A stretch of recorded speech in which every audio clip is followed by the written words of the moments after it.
Hey guys, episode 2 of Working Class on DeerCast. We are back. Clint Casper, what's up, brother? Thanks for joining me. Oh, what's up, my man? Proud and my pleasure to be here. This is going to be awesome teaming up with all this, mixing it together, and I'm super stoked for what all we got going on. Yeah, so this is cool. Like, this works good enough, the Zoom call. You were actually supposed to be at the WCB studio today. I was telling everyone you push it too hard and you hurt your knee.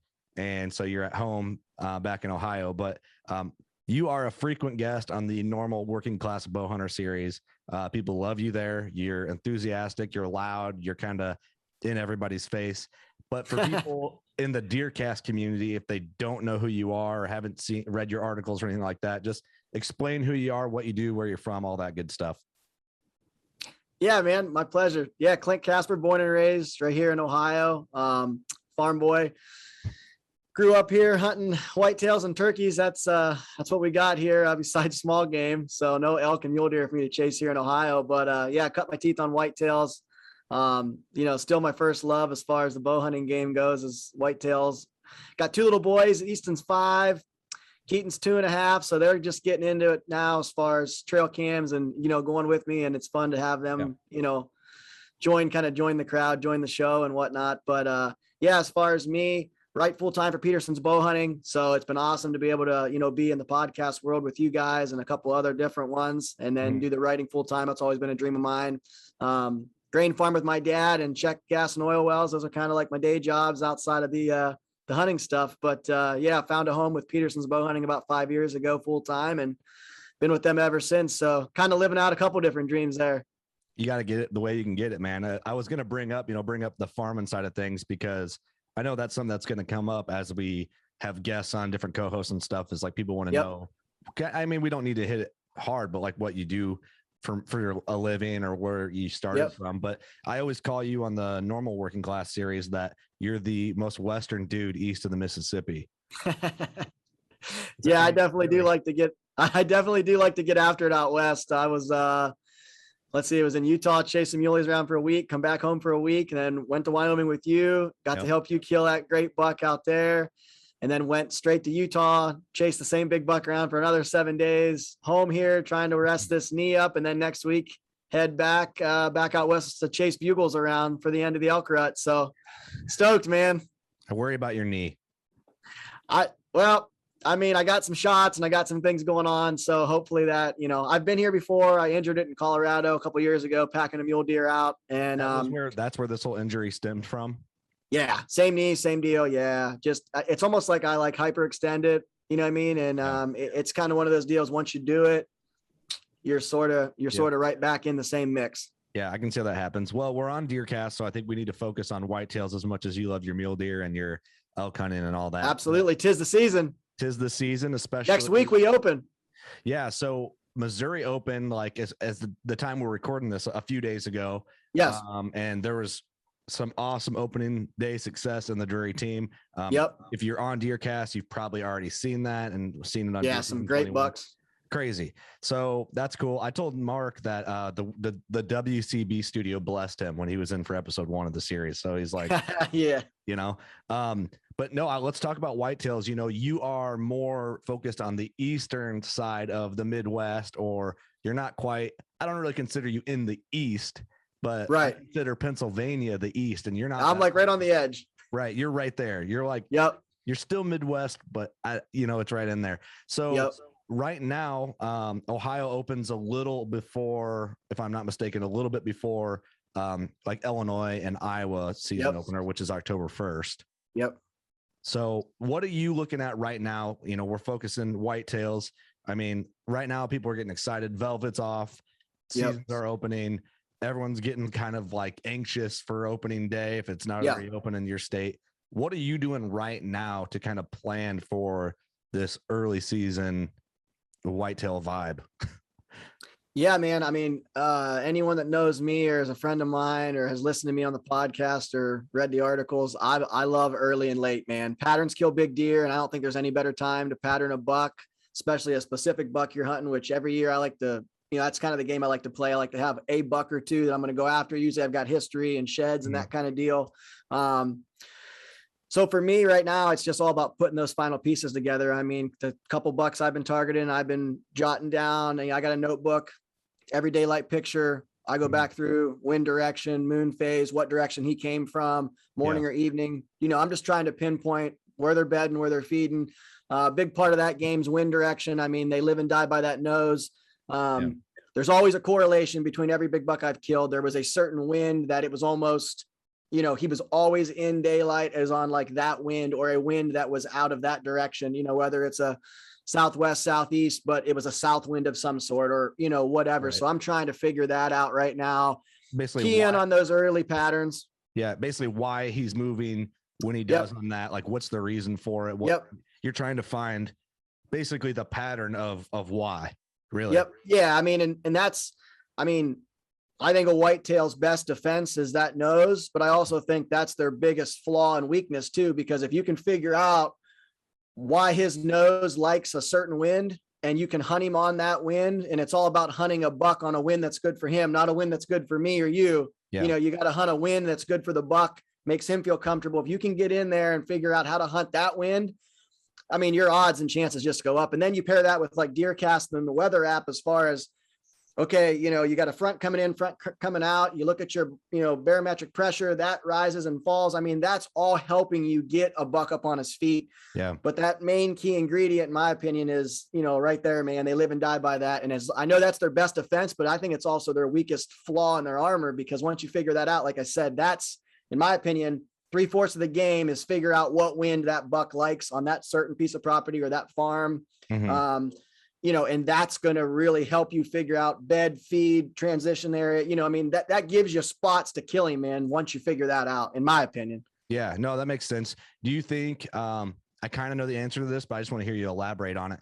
Do you think that the wind plays a bigger role early and late season rather than the block of pre-rut, rut, and post-rut? Yeah, absolutely. Because I think in the rut, honestly, I mean, if a doe decides, if she's in heat and he's locked in and that's all his mind's on, and she decides to run with the wind at her tail end, honestly, he's going to do that. I mean, they're not, you know, they're not thinking with that the right brain at that moment in time. Whereas early and late, I mean, you know, it's crazy. I've had bucks coming in, the wind switches, and immediately they switch where they're going, what they're doing, to be able to quarter that wind and still allow that wind to help them. Yeah. I mean, I've had deer on their way to me. It's perfect. I feel the wind switch to where I'm like, uh-oh. And immediately they're like, yep, we're going to turn course. They're still heading in the right direction, but they made sure they quartered the wind to still allow them to know what's coming from ahead. Right. And that just wasn't the right deal for me in that moment in time. But I mean, you can, you know, I've just watching bucks, I've learned a lot by just seeing how that little shift shifts them too. So, I mean, you know, it's thermals. I mean, you know, I mean, a lot of that stuff plays a factor because, I mean, like I said, they live and die by it, but if you can figure it out, you know, that's where it's at. But early and late, I think the wind's where it's at. And I think it's most consistent too. I mean, like I said, in the rut, you got so much chaos and patterns are kind of thrown out the window. Early and late, I mean, it's pretty much strict bed to feed to bed. And that's kind of what they're doing. You figure that out, you got a good chance of killing one. It's probably more, I don't know, I guess somebody could throw in the argument that the wind is probably more important for a deer late season when they're paranoid from all the pressure. Oh yeah. You know what I mean? And smelling human, you know, hopefully you put in as the least amount of human intrusion as possible during the season, but they're, you know, just in general, they're on pins and needles. They've been through gun seasons. They've been shot at. They've, you know, they've smelled people. There's four-wheelers. I mean, just whatever neighboring pressure. It's got to be chaotic for a whitetail during that whole time, you know, obviously, but I like that. I like that you brought that up, that, you know, you can watch a deer and the wind changes, and, you know, it's nothing that you did as a hunter. You can't really help when that stuff happens, but if a deer has the power to know what's ahead of him before he gets there, before he can see there, why would he not put it into his advantage? Which I think, if for me personally, when I started thinking more that way and thinking about the quartering winds, you know, the wind works for the deer. I've killed a lot more deer consistently and quicker. You know, it doesn't always work that way, but I feel like my consistency of success has went up easily 40, 50%. In the last 6 years of doing the podcast. And really a lot of that is not stuff I learned on my own. It's stuff I learned from guests like you and some of our buddies, Chandler, Ross, Clark Cummins. You know, that Clark Cummins, one of the podcasts we did, he hit that home really hard about the quartering winds thing. And it was like in my head, I'm like, I don't know why I never applied it in that way. I always knew about wind, but I didn't know how to actually use the wind, you know, especially on a hanging hunt. When you go in and you're throwing up a stand to try and basically ambush or catch a deer off guard, you know, the first sit, that stuff's important. Well, and I mean, it's like if, you know, we use headlights in a car to see what's ahead. You turn our headlights off. Are you really going to want to drive a car at night? Probably not. I mean, you have no clue what's coming up. Well, for a whitetail, I mean, that's what he's got. He's got that nose, you know, as whitetails get older, it's a proven fact. Vision starts to go just like a human. Hearing starts to go. That nose, though, man, that's there. I mean, that thing only gets stronger and better. I mean, that's what they've got to work with. You know, I mean, that is like, quote unquote, their headlight in the dark. I mean, so they want to be able to smell. Yeah. I mean, they want to be able to smell, you know, if they can't smell what's ahead, there's no point of them going that direction. I mean, it's just, you know, that's just bred into them to be able to, you know, to do that and use their nose to their advantage. But like I said, that's also part of that armor too, that flaw. Figure it out and you can go on. But yeah, I'd say that. And, you know, the trail cams are huge right now. I mean, just trying to figure out, you know, who's close to daylight. I mean, right now there's bucks that are going to maybe not be in daylight, but they're close. And all you need is a cold front coming through, or maybe the barometric pressure is going to really take a rise or really take a fall, just something to get that buck on his feet 5 minutes earlier. And now you're back in the game. So, I mean, I'm really paying attention to that, you know, and then you got crops coming off. Like right now we're chopping corn, you got beans turning brown, you got acorns, red and whites falling everywhere. Apples are dropping, pears. I mean, there's a ton of food out there. So that's all shifting. That's all changing. I think a lot of that has to do with the quote unquote October lull. I mean, you know, that's a controversial topic, but I think that's what the law is deer changing what they're doing feed wise and bed wise. And it's not really a law. It's just, it's hard to keep up with what they're doing. If you're not in the hot spot, it's going to seem like there's no deer around, because right now the hot food source is going to attract 90% of your deer herd. I mean, and then once it's gone, they're moving to the next one, whether cornfield gets cut or beans are coming off or whatever's hot. That's where your deer are going to be, because they know rut's coming, winter's coming. Right now, they got to pack on calories. Like those bucks know what's going on. They know what's coming. Right. Definitely. That makes sense. And yeah, the law thing, that's a whole topic for a whole nother episode. Oh yeah. And we'll do one on that. But I think a lot of it too, you know, some people might not have that food source on their piece. Right. So they experience. You're in trouble. You're in trouble. But You're in trouble. I think there's a lot of guys that are aware of what the deer are on, but don't want to pressure a certain block of timber and wait for a higher odds hunt than to go in to where they're at in the timber, you know, where, you know, from my experience, I think they feed really close to where they bed at that time of year. And that's just why you don't see them. So, and I get that, you know, I'm not always, I'm not saying never, because it just depends on the deer and the situation. I probably wouldn't trudge into a block of timber where I know the likelihood of me bumping a deer before I get a chance to get in on him before he knows I'm there is probably a lot lower during that time period than it would be the first section of the season before the lull. And before, I think your odds there are better than during the lull or after, when it starts to become pre-rut time. So I don't know how you feel about it. If you are a guy that'll push in on timber when deer are in that different feed pattern, or if you I mean, I like to get pretty aggressive early, just because I like to try to take advantage of those patterns while I can. Usually the first couple weeks of our season, there's not a ton of corn and beans coming off. So that pattern does help us typically. As you get into October 10th, October 12th, man, we're taking corn off, taking beans off. I mean, stuff changes so drastically then that I really do push the envelope pretty hard early, as far as I'm not afraid to, hey, you know what, if I bump this buck now and I don't kill him, honestly, he was going to shift and change and probably be moving in the next week or two anyway on what was going on. So I'm a risk taker. You know what I mean? I'll roll the dice and go in knowing that I've also got the rut. I've also got late season, but if I can get in on a pattern that's what I call a hot pattern, a pattern that definitely is there, I'm usually going to gamble on that. And I mean, and sometimes it's, hey, I've had years it's worked out. You know, I mean, I killed my best buck, my 191 extra. I killed him doing that. That was a gamble though. I mean, that was a tight. What day was that? September 20, let's see, it had been 2016. It was September 26th, opening night. Yeah, that's crazy. Yep. That's crazy. Now, mind you, that deer had been around previous year, kind of knew what he was doing. Found one, let's see, found his left side, had a really good idea of where he was living, but come October 1st, 2nd, usually right around the end of our first week, he always transitioned away onto the neighbors. So I was really like, man, I'm going to hunt this buck hard and try to kill him in that first week, just because I kind of have an idea what he's doing. If I bump him, I bump him. But typically what he was doing is he was actually moving around with feed. We farm on the neighbors. So, I mean, I knew once crops started coming off, there's an old apple orchard over there. Apples start dropping. He always shifted that way. So my main deal was like, man, now that I kind of know what he's doing, I'm going to get in there and really hunt him hard.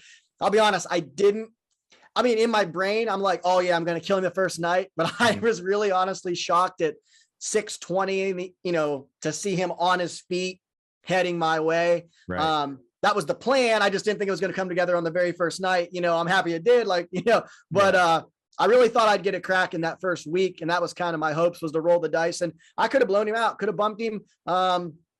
But there again, though, I think bucks circle back. I think they bed places for a reason. You bump a deer out.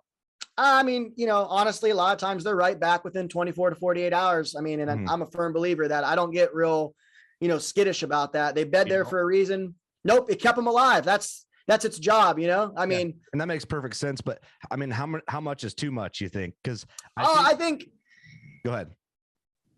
Yeah. That's a good point. I think I wrote an article for Deer and Deer Hunting on this a few years ago. And I do think there's a point where a deer is going to be like, okay, this is a constant thing. Like, I'm always on pins and needles. It's the same, this guy walks by me at 100 yards every night, 5 nights in a row. Yeah. Honestly, at that point, you have intruded so much to where I do think he's going to relocate just to get away from that factor.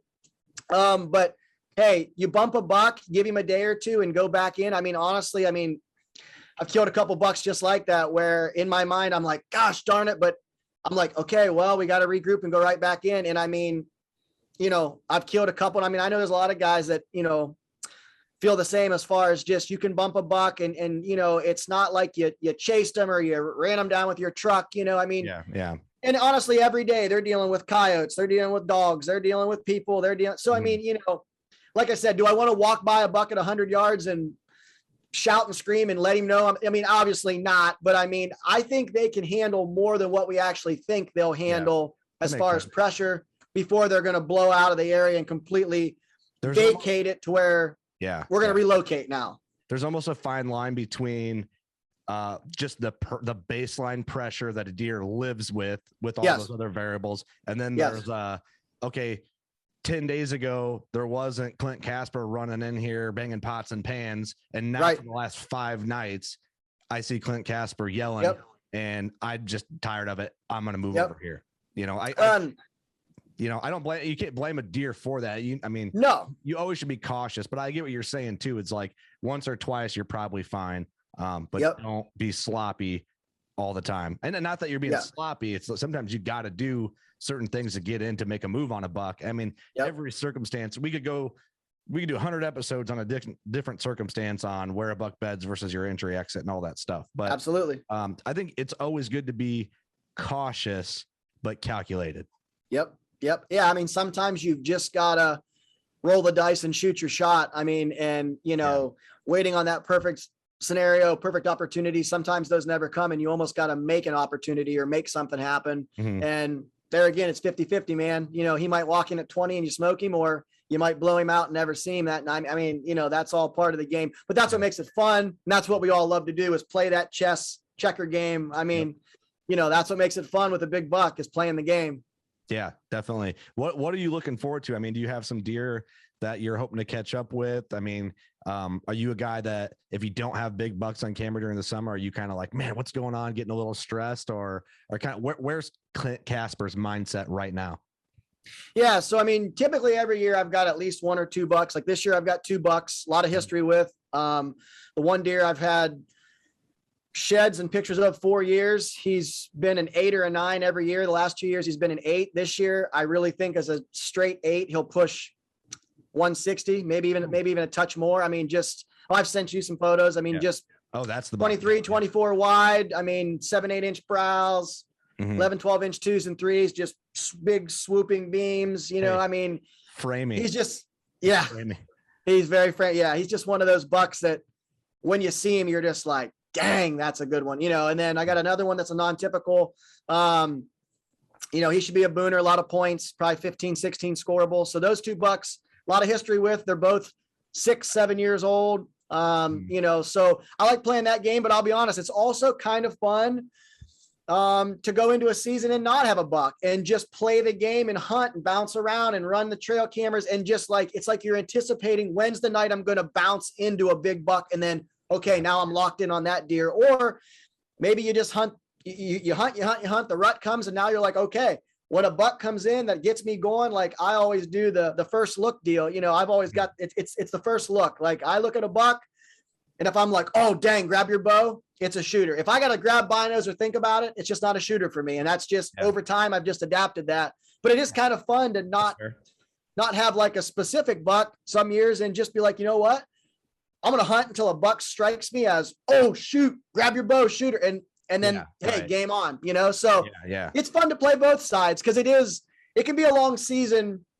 And we all say, oh, it's so fun to hunt one buck. And it is fun, but it's also very discouraging. I mean, there's a lot of nights I'm hunting one deer, not seeing a deer. I mean, I'm hunting a trail that he might take, and he might be the only deer that's been on that trail for a week, but that's a trail or that's an area he's in.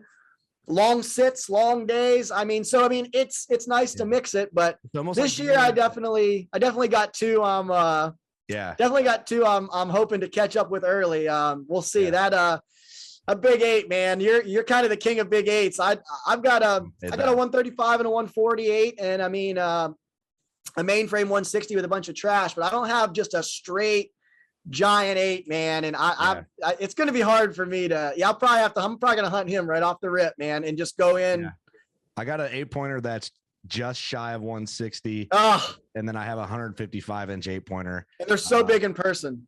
Big in person. They're just framey because there's not a lot there that makes a score. You know what I mean? Right. Browse 2s and 3s, and then and that's really it. But going back to you're saying like targeting a specific buck, how that can kind of change your mindset. It's like it's almost like being in a really terrible relationship.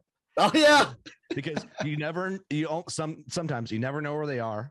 They only send you a text picture of them every now and again. Yep. And then you're wondering if they're okay. Yep.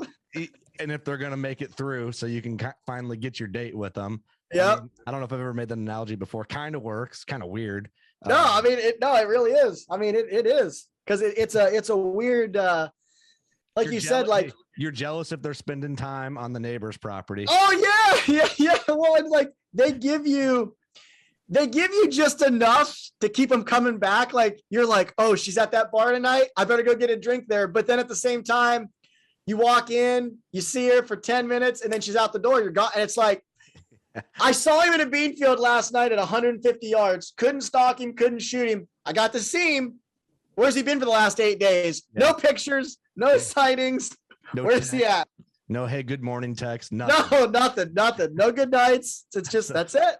That's ridiculous, but I like it kind of works, but it is that way. It's like if I get a deer on camera, there's one buck from last year I got pictures of mid-October all the way through shed season, and he hasn't showed up yet this year. And I'm hoping he shows up mid-October again. That's just, I think he summers and spends the majority of his time on another property that's nearby. That's fine. Come back to me. So I'm hoping I'm hoping he comes back mid-October and is just a slob. Because he was last year, and I think he'll be 6.5 this year. We'll see what he is.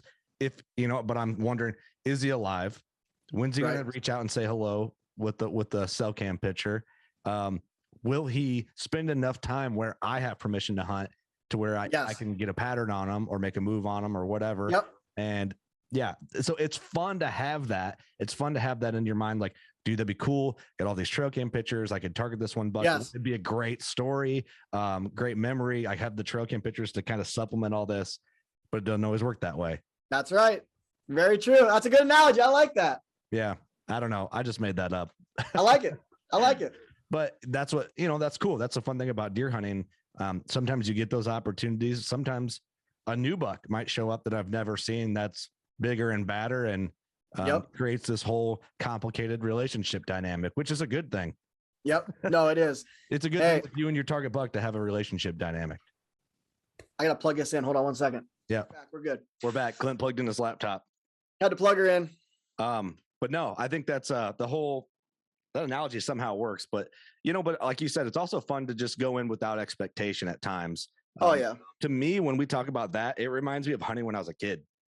Like before. And that was fun. That's the funnest. That's honestly the funnest hunting there is. No expectations. You're just out there to have a good time. And even like if it's brown, it's down mentality. Like I miss that. I miss 5 points. Yeah. It's getting me. I mean, I can remember first basket rack 8-point I ever saw while in a tree stand bow hunting. I mean, you would have swore it was the state record walking in. Right. Well, yeah. But that was fun. Like I think back to that and I smile because that was such a pure and raw, just God, I love to be here. I love bow hunting. Not that I don't love it now, but it's just different. It's different when you start to climb the bow hunting ladder. That's why I tell guys, enjoy it and enjoy being on those low kind of rungs, working your way up. Enjoy shooting the does, shoot some small bucks. Like, I mean, hey, get your feet wet, enjoy it. Like it's fun to be in those moments and be present in that. You got your whole life to chase big bucks and hunt big, but like get yourself worked up to that level. I mean, I tell guys that all the time and enjoy it. Enjoy that step your way up. I think that's really important, especially for kids that are in that like 10 to 15 range. Absolutely. And becoming to where they're becoming independent bow hunters, dad's going with them all the time because I went through that same growth. I thought it was really important. I killed a few deer with my dad when I was young and started little. I mean, I have them in the studio. I have my first buck with a bow. I mean, my first buck ever is he's not 100 inches. Yeah. And do I care? Nope. I have him hanging in the studio. I'm not ashamed of that at all. And then my first buck with a bow, I had a few more years of hunting and it was my second or third year bow hunting. And I had this goal to just kill like a rackable type buck, like a good, he's an 8-pointer with a broken 3. I think he's like 120 with his broken point. So he'd probably been right at like 125, almost 130. I was ecstatic. That was a monster buck when I was 15 years old. I mean? So it's just, you got to, step up the ladder, enjoy your evolution of bow hunting and don't try to put yourself above. Like, I'm not holding myself now to 180 inch standard by any means. A good 140 walks in, I start getting excited. But I'm also to that point now where I'm like, okay, I've shot a lot of those deer. I've shot a lot of 140, 150, mid 50s bucks. And my wife hasn't said anything, but I can kind of see it's like, we're going to keep getting all these mounted. Like, so I need to be in that 160 plus, but I like to hunt and I get excited, man. I can't help it. Oh yeah. So no, I get it. Studio now I can hang all them deer at. So that's right. You got a studio to fill up. I'll keep shooting them, man. Heck yeah. I love it. They're mature. I'm in. If it gets the blood pumping, man, it's time to bend the limbs back. Yeah, exactly. Time to bend the limbs back. But no, I mean, we covered a lot of good stuff talking about when and the patterns and kind of like hunting specific deer and all that. Just real quick, you're going to go back and go on your elk hunt? You're going to try it? Oh yeah. Yeah. I mean, I can't not hunt elk. I just can't. Yeah. I don't blame you. I'm about to take it a little easier. I mean, I'm going to be a little more cautious, a little more careful. And then, still got that mule deer tag in my pocket in Utah. So I'll probably go back and hunt the rut there. What state? I'll be in Utah. Oh, you're going, okay. Utah for your elk and you got your mule deer tag. Yep. Over the counter. So it didn't draw the general, or didn't draw the limited entry I got, but I got a general over the counter tag. So where'd you kill your elk was it last year you killed your bull in Utah? Yeah. Yep. Over the counter unit. Yep. Over the counter unit. Not the same unit, a different unit. Yeah. Yep. Oh, it is the same unit. Yep. Same unit. Yep. Cool. Awesome. Yep. Last 2 years I haven't drawn. The elk gods have not been real good to me on tags. So I've been going back to, over the counter and it's fun. I mean, it's a tough unit, super highly hunted, good population of elk, but I mean, it's tough, it's, a lot of people, right? In that unit. A lot of people, calling's not the effective way to kill them. Yeah. I do a lot of my chasing bugles per se at 3-4 o'clock in the morning when it's completely dark out. I try to locate them then and then coyote the herd and catch up to them as they're working back to dark timber to bed and stuff. So it's a little bit of a different game, but it's fun. I mean, you still hear a lot of bugles. It's just a different, it's a different way to hunt elk. But it's taught me a lot, I mean, it's made me a better elk hunter by not just relying on a bugle tube and a mouth reed to sound like a hot cow, Right, so I right. mean, well, cool. But well, hopefully we'll do a podcast on that on the normal Working Class Bowhunter podcast series. So, hey, thanks for joining me on episode 2 of this. We are actually going to segue in here soon to our Giant Tracker segment. Hopefully you're able to join me on there. We'll see what time we can get on. So that's going to be fun. But no, I appreciate you being the guest number 2 or co-host. More, if you were in person, we would call it co-host. But now that we had to Zoom in, you were a guest. Heck yeah, I got to blame the knee for that. Yeah, man, couldn't be more honored to be here on episode 2, man. This is awesome. I'm really looking forward to what the future holds for all of it. Where can people find you if they're interested? Yeah, man. Facebook, Clint Casper, Instagram, Casper Clint. Peterson's bow hunting in every issue. Usually once a month, I do at least one online article deal. Podcast world, man, WCB and kind of all over the place, but pretty much home base with Curt and the gang and whatnot. So, yeah, no, I'm kind of all over the board as far as that stuff goes, but, Awesome. Well, we're glad to have you. Thank you for doing this again. I know we could be in person, but you had to go. Yeah, up, but I know. We'll get you together. You had to just come in a week, just fly in, and we'll get some stuff done. But absolutely, looking forward to it, man. Yeah, of course. Thank you everyone for tuning in. Hope you enjoyed this. Hope you like Clint here on Working Class on DeerCast. He's a good buddy of ours, and this is the second official segue. So I hope you enjoy this Giant Tracker segment. And this is where I say, we'll see you on the next episode. Thanks for tuning in. Go shoot a giant. Appreciate you.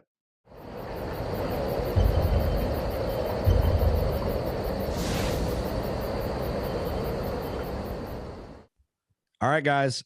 Episode 2, Giant Tracker segment. We are here with Trent Linderer from Missouri. And thank you for doing this so last second. I know you're working today. We're recording this on a Friday. And I got a hold of you earlier in the week. I'm like, dude, can you do it today? We're recording. You're like, yeah, I'm all in. So I much appreciated. Yes, sir. It's a great opportunity. I'm glad to be here. I'm Trent Linderer. I'm from St. Genevieve, Missouri. I started hunting when I was 7 years old, and it's just a passion of mine. I love being out there in the woods, and from there it evolved. I do a lot of trapping in the wintertime, and it's just very cool. A passion of mine. So. Very cool. Well, we want to get to this buck, and we're going to show some pictures. Actually, the buck's behind you, which is incredible. Beautiful mount. One of the questions that was sent from the boss man, Mark, he wanted to know, because he's familiar with your area from right around there. He wanted to know if you knew of any other deer in that area or know of any other deer in that area at any time that comes close to being that large. Because from what I understand, and one of our producers for Working Class, he's from that area as well. He's like, that's not known for big bucks. Yeah. As far as I know, a buddy of mine's grandpa killed a deer early 1950s, somewhere in that time area. And it was supposedly a little bit bigger than this one. I don't know. I haven't seen that deer, but it probably doesn't exist then, right? Well, they have a mound of it, but, I don't know exactly how big it is. It's a long time ago, obviously, but no, this area we just don't have deer like this. There's a lot of people hunt around here. We just don't get them to grow to this age class to produce what's back there. Yeah, so, and he's 193 4/8. Yes, yep, that's insane. Yeah, he was a monster, and to kill him 300 yards from my back porch at that is also awesome. So break down the story however you want to break it down, man. You can lie a little if you want, or tell the truth. It's up to you. So I first learned of him I guess that would be the 2019 season. It's actually that summer. We know all the neighbors around here, and a buddy of mine, he is actually a cousin to one of the neighbors, and he was like, hey, look at this deer my cousin's got. So, I looked at it and I was like, it's a pretty nice deer. And we own right here by my house is 12 acres. Across the road is maybe 15. So we don't own a lot of ground. So it's just a bottom field. We got a strip of woods on the ridge, the side of the ridge, and then the top field is beans, and that's the neighbors. Mm-hmm. So I threw a camera up, who knows, maybe I'll catch him on camera. I checked it that next weekend, and he was, that first week he was there 2 or 3 different times. So he was obviously familiar with my ground. Mm-hmm. And, that's the first time I've ever really put a camera up over the summer period in this area. So, it started from there. And that summer I got him regularly, 1 to 2 times a week. Nothing crazy. The top field was in corn that year. So he was bouncing all around. The neighbor kid kept getting pictures. They'd see him in the bean field bedded down, and the neighbors up the road would get him on camera. And what was real neat about this deer, he would summer right here by my house, and he would travel 2 miles to the next big patch of woods, or really the biggest patch of woods around here. And that's where he'd rut, do all that winter stuff. Yeah. And so the only opportunity I had was that real early season before he'd moved over there. Yeah. So I hunted a few times there early season, that 2019, and I never seen him. Never spotted him in person myself. Had a lot of trail camera photos, but he moved on in that winter, and I never seen him again. He was gone for months straight, and they had a bunch of pictures of him over there all winter long. Nobody even seen him. There was one possible sighting of him, but nothing real firm. Did anybody find his sheds or anything? No, that was the other thing. Nobody found his sheds. I looked every possible place that I could around here, and I don't have a lot of woods, and it's basically all fields. So I did what I could to try to find him, and there was nothing here. And I guess it was probably, it may be maybe middle March, middle April. He showed up back down here and just looked god awful. Looked like a doe almost. He just was skin and bones, just ran down. And from there, he just stayed here. He never left. He lived here all spring, all summer. I watched him from my driveway by my garage, I think 5 different times over the summer. I've got video footage of him through a cotton scope. I watched him one night for probably 30 minutes down there with a doe and a fawn, just walking around feeding in the hayfield. Mm-hmm. And kept inventory on him, where he was moving from. And it was a bean field up here last summer. So he was a bean deer. That's where everybody seen him. And actually the neighbor kid seen him up in that bean field almost full grown last year. And so from there, I kind of put a game plan together. I actually sat on the neighbor's grain bin August 15th, I believe it was. And I videoed him for a solid hour that evening, feed up along the beans and the corn. No kidding. Yeah. That was awesome. And it's a good tactic if you got a grain bin. Yeah, it is. Well, the way the land lays, it's a holler that comes down, and then it's the hillside up to the top bean field. So there's no good way to watch that bean field unless you're on top of a grain bin. So that's what I ended up doing. I got some good footage of them. They call that a Midwestern mountain. yeah, that's for sure. So let's see from there, I just trail cam pictures kept rolling in, and I say he shed August 31st. I had a picture of him shedding velvet, beans in his horns. And from there, he ghosted me. He left. He was gone. The neighbors started getting pictures of him up 2 miles away, and he was over there. Ask you, before you go any further, at this point, while you're filming them in velvet and watching them at that point in time, how many people besides like the neighboring properties knew about this deer? Well, I was trying to keep him a secret, but if you know my grandpa, it's pretty difficult.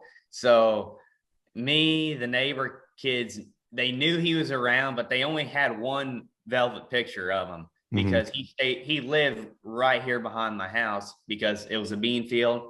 We have spring water right here. We've got cover. He's got everything right here. So he didn't have to move like he had to in 2019 to get to them other bean fields. Yeah. So pretty well for majority of the summer, it was me and my buddy. That's all that knew about it.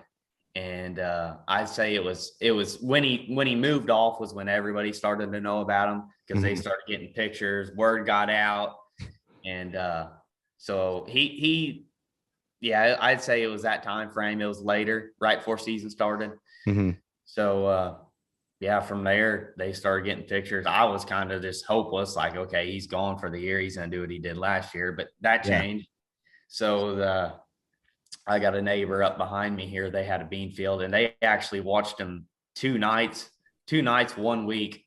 The week before I killed him, actually, they watched him 2 evenings, and the bean field bedded down, and he'd bed down and feed and whatnot. Just wouldn't come close enough for them to get a shot. Yeah. And from there, he moved back after that. For what reason, I don't know what made him come back, but I think it was one of the beginning September there. He showed back up and he, left again and whatnot. And when he came back, I was actually hunting at my farm out. We have another farm out on the other side of the interstate. It's a couple miles away and whatnot. And I was just trying to do a little doe management out there. And my buddies were all calling me stupid for hunting out there when I had him on camera. And I was like, well, I just want to play it safe as possible. I don't want to put pressure on them. Don't want to run them other deer out of here. And so he showed back up, and I had a thought in my mind. He showed up 2 days after the last picture. So I was like, maybe he's on a pattern. So I got in the stand. DeerCast showed great. We had a cold front roll in. We had a north wind. Everything was perfect. It's adding up. Yeah, laid out. And I got into the stand. I don't remember what time, but it was probably an hour before dark. I look over to my left, and all I see is his horn stuck up out of the beans. He was bedded down 80 yards from me all evening. I had no idea. No kidding. Oh, yeah. man. Yeah. You talk about nerve wracking. And so I'm in disbelief. He's 80 yards away, bedded down. Well, when I seen him, I guess he stood up. The beans were just so tall, I could see the top of his horns. He scratched around on himself there, and he bedded back down. And I'm freaking out. I mean, this is the biggest deer I've ever seen in my life. And from there, in the county since the 50s, apparently. Yeah. You don't see it very often around here. Yeah. So the evening went on, and he actually stood back up, I don't know, half hour before dark, and he started feeding away from me. So at that point, I'm hopeless. I got to do something to try getting him to come back, because this might be the opportunity I'm going to have. What day is this? This is October 1st. Okay. Nice. So I actually had him on camera 2 days before that, and then the 2 days before that. And that's just the pattern I went off of. Yeah. Yeah, of course. So he was feeding away, and he got about 100 yards out, and I'm hopeless. And so I decided, well, maybe I'll throw a grunt at him. There ain't no other bucks in the area. He's the king right here. Yeah. So let's throw them out there and see what happens. Well, it was windy enough where he couldn't hear me. So I'm freaking out about that too. So all of a sudden, for what reason, I have no idea, he just turns around and comes walking off the hill towards me. And he crosses through my lane at 40 yards, and the beans got his vitals covered, so I'm not shooting. And I'm thinking he's going to walk down below me. Well, he just disappears behind a cedar tree across the fence yet. And I can hunt all the neighbors right there. And I was grunting at him the whole time. He never could hear me. Well, finally the wind died, and I threw out, I think I doe bleeded, followed with a couple grunts. And next thing you know, the stick cracks right there below me, and he's 15, 20 yards walking right under my tree. And so I draw back as quietly as possible. And, he walks at kind of angles back up to the beans and quarters away, and 11 yards, I stopped him. And that's what she wrote. I double lunged him, and I watched him pile up at like 40 yards from the stand. So no kidding. Yeah, it was pretty awesome. I bet you were freaking out. Yeah. Honestly, it's all kind of a blur. Yeah, it's all kind of a blur. That whole evening after that's a blur. Just it was incredible. So I watched him fall. I knew where he was at, so I packed my stuff up. So hold on, I gotta ask you this: you're up in the stand, you're freaking out, like you just saw this happen and went down. So you have that confidence, that seal of approval that he's down. Because if you don't see him fall, there's always like that little sliver. Yeah, exactly. Doubt in your mind, and then you start like thinking all crazy. How many people did you call or text before you got down? I forgot to include this. So I shot him, and right away I knew it was a perfect shot. And I watched him go down, and so the neighbor, he caught wind of me hunting on him. So he started hunting up the road here, and I let out a scream when he went down, and he actually heard me screaming.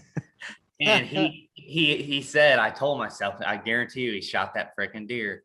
And so I let out that scream, and right away I called my dad. I said, he's freaking down. He's right here. I watched him fall, and he's like, oh, okay, just, let him go. So yeah, I called him first, called a couple other people, and I got out stand and took off running down through the woods, ran down to the bottom field, and he picked me up down there.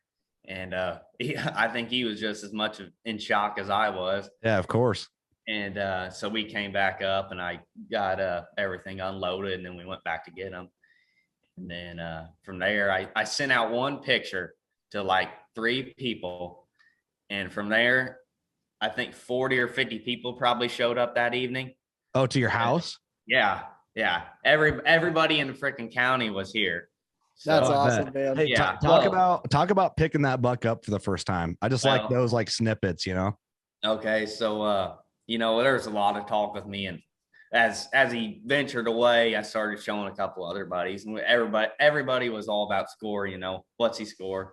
So there was a lot of talk, and one buddy's like, oh, he's in the 190s, 180s. I was like, there ain't no way. He just ain't that big, not around here. So as soon as I walked up, and we seen him or found him in the beans. It was a little bit of a search because the beans were so tall. And the first thing I said is he's definitely in the 190s. And it was unbelievable because I didn't believe he had that much mass, and just putting your hands on him. It's just, even the pictures that I sent you, it just doesn't do him justice as the mass he has. And, me and Dad walked up on him and picked him up, and we're hugging and jumping, and all them emotions racing through your mind. It's a good feeling, but at the same time, it's kind of sad because you don't have nothing to look forward to. So yeah, but now it's pretty good. It outweighs. Yeah, it is. Yeah. It's pretty the good outweighs man. the bad. So yeah, definitely does. Yeah. So let's talk about, were people just showing up at your house without being like, hey man, I'm coming over to see your buck? Yeah, absolutely. Of course. Yeah. Let me guess, you were by the tailgate, or you had them in the garage, and you were having a beer with Dad. I don't know how old you are. So maybe you were having a Bush NA or whatever, or Leinenkugels NA, but you were having a good time. I bet you were ready to, knock some steam off and kind of enjoy the moment. Oh yeah. We got up to the house with him, and we had him on the bed of the truck, and my grandpa lives right up next to me, and he showed up. He knew all about him all summer long. Cause the biggest part of my whole summer was keeping him out of down there, because my grandpa likes to cut trees. Oh yeah. Loves cutting trees, loves splitting wood. And it took everything he wanted not to go down there all summer long. And the first thing he said to me was, well, I'll be down there tomorrow cutting up trees. That's hilarious. Yeah. So they showed up, and from there just people started rolling in like crazy. And nobody gave any warning. They just showed up, which is perfectly fine. It was a good time. I bet. Everybody was celebrating, but at the same time, everybody that was hunting them up the road was kind of disappointed because they didn't need to go hunting the next day. Yeah. But, we had a heck of a crowd here that evening, and the first thing they brought out the tape and started scoring him and whatnot. And it was a good time altogether. So I bet, man, it's a stud. It's cool that he's like just right behind you there the whole time. Yeah, that's cool. Yeah. Right over your shoulder. Yep. Did you guys have a name for him did you name him? Do you do that, or? I would have, but you know what? The only thing I ever called him was Big Boy. That's just what I said. Yeah. Obviously he's the biggest one around. So that's kind of the name that I stuck with him. Yeah. So that's what I kept on him. But did you have anybody throw anything at you as far as like county record for the year, county this, you know what I mean? Like any like. Not really. They talked about it, that obviously it's the biggest deer killed in the county this year, and probably for a long time, whatever. And, they talked about it, but, nothing too crazy. So, yeah. Well, congratulations, man. It's a great story. You're really good at telling it. I'm sure you've told it 1,000 times. Quite a few. Yes. You seem like you've done a podcast or two with how just calm, cool, and collective you are. So Yeah. Had a few interviews and whatnot. So. I can imagine. How many, like, what was there, like, did you have magazines reach out and what people want to do articles? No, it was I guess Giant Tracker, obviously. Yeah. I think something with the real tree. And then there's a couple small Facebook groups, blog whatnot. posts and stuff. Yeah, I did some interviews on them and whatnot. Nothing too crazy. So yeah. Well, cool, man. Well, That's congratulations. awesome, man. Yeah, thank you. Yeah, appreciate you sharing your story and jumping on last second. And man, that's just awesome, man. It's great to see people kill true giant deer and then also be, having the knowledge to really appreciate what it is. Yes, sir. Because I feel like every now and again you see someone shoot a giant deer and they don't understand what they have really. Yeah. And everyone kind of looks at that guy like, man, luck, but it's just being out there too. I mean, you obviously were pretty calculated, you had a good pattern and you made your move when you made your move and it worked out for you. So good work. Yeah. And at that, the other thing that's pretty crazy about it and makes it a little bit better, it's the home farm. It's 12 acres and it's right behind the house. I mean, my closest trail camera picture of them was like 100 yards from the back porch. So that's awesome. That's crazy. Yeah, that makes it also real sweet. So yeah, I can imagine, man. Well, very cool. Thank you so much for this. So if you want to plug anything, your Instagram or anything like that, feel free. If you don't care, that's fine too. So no, I'm good. I love it. I love it. I'm good. I don't do the Instagram deal. I got Facebook, whatnot, but I'm pretty simple guy. So that's great, man. I love it. Well, thank you so much. Clint, thank you for jumping on episode 2. Thank you everyone for viewing, listening, all that. Trent, you're the man and congratulations, man. So yeah, thank you for having me. I appreciate it. It's of course an awesome thing to do. So kill a bigger one this year, man. Hey, I'm trying. It's tough. Yeah, that's going to be a hard buck to top, my man. Yeah, you got that right. I'm still trying to kill one that big in Illinois where big bucks live. Or known to live. So everyone, thank you so much for tuning in. We'll see you on episode 3. Appreciate you. Go shoot a giant.